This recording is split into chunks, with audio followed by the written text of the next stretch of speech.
Salut Lilo, aujourd'hui vidéo sur le fait d'être quelqu'un de bien.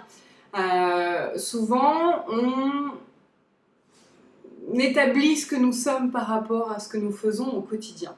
Sauf que ce ne sont pas nos aptitudes ni nos capacités qui font qu'on est quelqu'un de bien. Par exemple, je suis capable de soigner les gens, donc je suis quelqu'un de bien. Non, ce sont nos choix.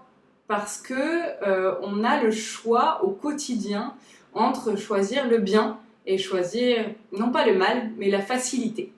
J'ai décidé d'ailleurs depuis quelques temps de dire que c'était plus le mal, mais une question de facilité, parce que c'est vrai qu'au quotidien, je sors dans la rue, un mec me coupe la route, première chose que j'ai envie de faire, c'est pas de le bénir, c'est pas de le caresser dans le sens du poil, on est bien d'accord, je suis humaine, comme tout le monde, et c'est pour ça d'ailleurs que je fais ces vidéos, pour vous montrer que je suis exactement comme vous, et que moi aussi je galère au quotidien à faire les bons choix. Alors il n'y a pas de bons et de mauvais choix, il y a juste des choix qui nous mettent à des endroits différents.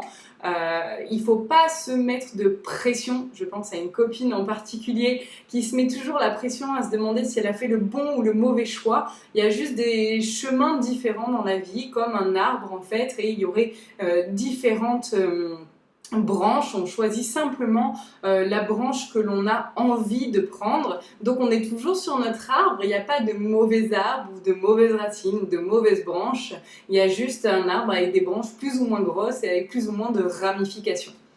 Et donc, revenons-en au fait, être quelqu'un de bien, ce n'est donc pas faire des choses bien au quotidien, bien que si effectivement c'est des actions bien, mais ces actions découlent de choix. Donc ce n'est pas par rapport à ce que vous êtes capable de faire, vous pouvez très bien être un éboueur, une caissière à Carrefour, comme ces métiers sont souvent, je trouve pas le mot, vus comme des sous-métiers alors qu'il n'y a pas de sous-métier, et quelqu'un qui travaille à Carrefour peut être bien plus dans le cœur que quelqu'un qui va se prétendre être Mère Teresa.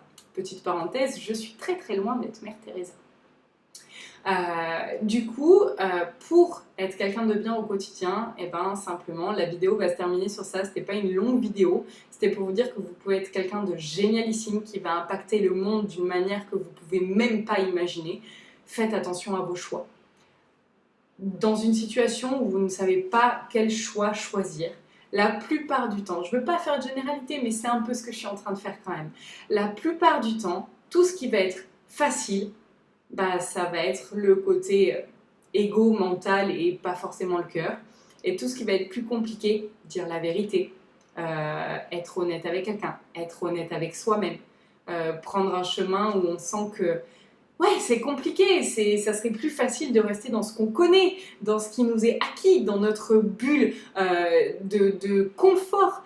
Mais là où c'est important, là où il va se passer de la magie, là où il va y avoir l'amour, c'est en général les choix qui sont un peu plus compliqués. Donc les choix de bien sont souvent des choix qui sont à l'opposé de la facilité, et c'est grâce à ça qu'on travaille. C'est pour ça qu'on s'est incarné dans un monde de dualité. On est là pour expérimenter la dualité, et c'est le fait qu'on ait le choix, le libre arbitre de pouvoir choisir entre la facilité et le bien, qui fait que quand on choisit le bien et quand on choisit l'amour, ça a d'autant plus d'impact, on gagne d'autant plus de points dans notre jeu qu'est la vie, parce qu'on a fait le choix qui était le plus compliqué. Ça ne veut pas dire que tous les choix compliqués sont des choix de cœur. Demain, on va me dire va tuer quelqu'un, je vais dire c'est trop compliqué, je peux pas, c'est un choix de cœur. Non, bien sûr que non. Mais dans des situations au quotidien, de toute manière, vous n'êtes pas bête, loin de là, vous saurez exactement de quoi je parle. Les choix de bien sont souvent à l'inverse de la facilité. Et pour terminer cette vidéo, n'oubliez pas que le mal, pour exister, n'a simplement besoin que de l'inaction des gens de bien. Donc c'est en restant inactif, en regardant ce qui se passe autour de vous sans agir, que vous permettez ce qui est actuellement. Le monde qu'on a aujourd'hui, l'extérieur de nous, c'est le reflet de ce qui se passe à l'intérieur. Donc tout est notre choix, tout ce qu'on vit c'est notre choix, à nous de changer. À très bientôt.